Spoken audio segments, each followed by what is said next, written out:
Hello everyone. This is not supposed to be the first episode of this podcast, but I feel so chatty as of the moment and I want to talk about a lot of things. But of course, I'm going to talk about a few things now. First is burnout. Yes, burnout. As some of you know, I am a college student and actually, kakatapos lang ng school year. So, I'm done with my first year of college. Can you even think about it? Like, I finished my first year of college online and now I'm in a coming second year college, which is surprisingly sad. Mainly because it's still going to be online and I know naman na safety ang unang priority ng karamihan, kung hindi man lahat.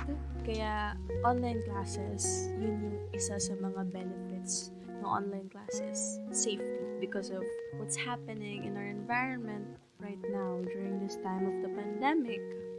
But what I am not in favor of that is the amount of workloads na ibibigay ng mga professors or teachers to the students. Okay, I know na hindi lang estudyante yung nagsasuffer from burnt out, yung mga professors din, because some of them, or should I say a lot of them, are not used to do online classes because here in the Philippines, ngayon lang naman natin na ipapractice ang online learning.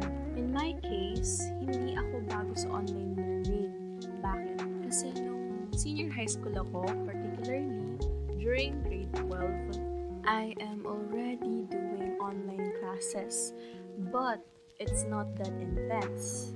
Bakit ko nasabi yon? Kasi per day, meron lang isang subject na naka-assign to do an online class. And usually, 30 minutes lang to 1 hour yung duration ng online class na yon. Hindi kaya ngayon na as in full-time lahat talaga online.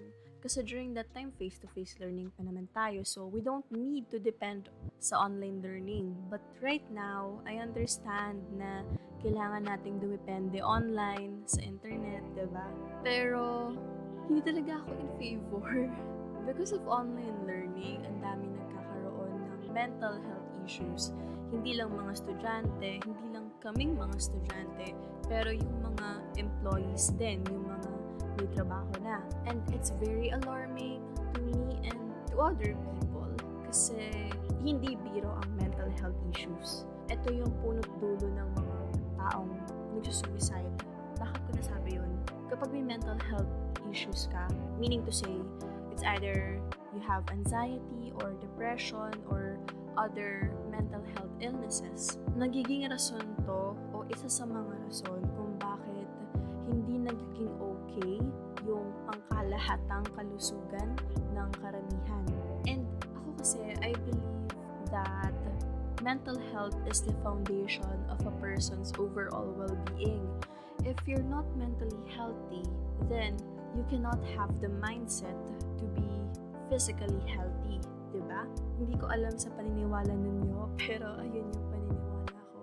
And online classes, hindi ko rin masisisi yung mga teachers if ever man na magmadali sila sa mga estudyante nila. Kasi syempre, trabaho nila yon na mag-comply sa deadline. Pero, ayun na nga, hindi siya nagiging maganda.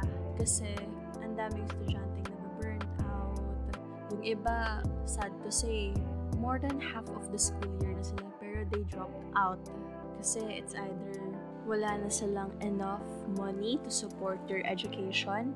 And we all know naman, online learning is not affordable. It's not for everybody. Kasi yung gadgets na kailangan mong gamitin, for example, you need to have a laptop na may good quality, maganda yung specs, para lang makapag-participate ng maayos sa online learning. You need a good internet connection. Halimbawa ako, may laptop naman ako, pero yung laptop ko kasi before, it's not that heavy duty, if I may say. Kumbaga, basic applications lang, and kung i-connect ko sa Wi-Fi, medyo laggy yung laptop ko or laging naglalag. And before, wala kaming wifi. Hindi nga namin naisipan na mag-wifi kasi pwede naman kaming magpa-load kung gusto naming mag-online. Since hindi naman masyadong nakadepende online yung mga major tasks namin dito sa bahay. Pero because of online learning, transitioning to online setup, nakapagkabit na kami sa wifi. And even before wifi, actually, una namin ginawa, kumuha kami ng prepaid wifi. It's similar sa prepaid load, yung paglo-load sa cellphone. Similar process siya. Pero sadly, hindi siya nag-work kasi mas magastos siya eh. Like, pa-load ko ng pa-load every week and it's not sufficient for us. So, we decided to have a wifi in our home dito sa bahay. And with all of that, ang hirap, to be honest. Like before, nung hindi ko pa nararanasan yung online learning, online classes, I thought na ang exciting naman kasi lahat ng klase ko online. Hindi ko pa naiisip before yung talagang hirap nakaakibat ng online classes. But once I started online classes, doon na nag-sink in sa akin kung bakit ang daming gusto ng academic freeze, hindi lang dahil sa sitwasyon ng environment natin, but because of their financial reasons and other reasons pa. Nag-sink in na sa akin lahat and na-realize ko na oh my God, hindi pala talaga siya madali. Because to tell you the truth, it took me one term to realize that I am literally burnt out. I'm not mentally stable. Mabilis na akong mairita compared nung face-to-face classes. And it took me another one term to figure out what I am feeling this time, to assess myself. And it took me another term to realize and to think about what are the things that I should do in order for me to deal with my mental health problems due to online classes. If you're wondering bakit nakabanggit ako ng tatlong term, it's because the college that I'm currently studying as of the moment may 3 terms. Trimester kasi kami. Pero I'm going to transfer naman na to a different school. It's a university, so fighting. But going back to the topic, it's not really easy. And as a student, these are my fair share of experiences during online classes or online learning. And for the next school year, I think I'm still going to be burned out considering na mas demanding yung workloads dun sa lilipatan kong university. But it's okay. Kakayanin. Kasi we don't really have any choice. I mean, if we will going to implement face-to-face again, like for example, yung balak gawin ng iba, hybrid system, it's still dangerous given the fact na hindi pa naman lahat ng tao ay vaccinated. And as I said a while ago, safety first. Yun yung priority dapat natin sa panahon ngayon because health is wealth. And if we are not going to prioritize our safety, how can we achieve a good health, right? So yeah, that's one thing that I want to talk about, one of the topics that I want to talk about. Now, for the second one, or maybe the last one, self-growth. Hindi ako expert sa self-growth. I mean, I'm still learning how to deal with my problems properly. And so, may mga times na madalas ako makagawa ng pagkakamali na mali yung pag-deal ko sa mga problema ko. Meron din naman ako doon, pero pinag-aaralan ko pa naman kung paano maging proper yung pag-deal ko sa mga bagay-bagay. And part of that is loving singlehood. Yes, singlehood, quote-unquote singlehood.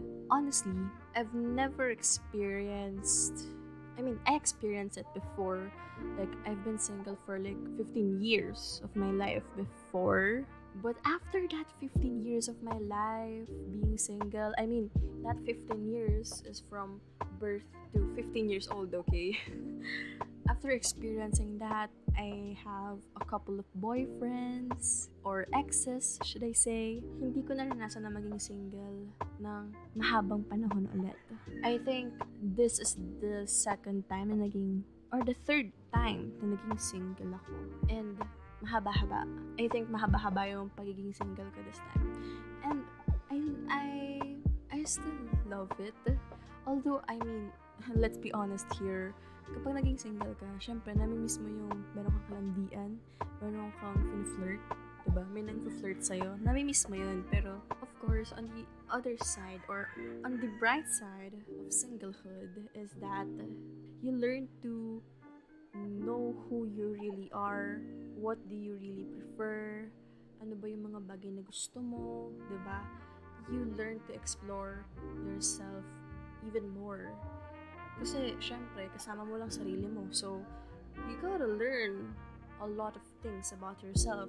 Kasi kung may isang tao man na mas nakakakilala sa sarili mo, ikaw yun.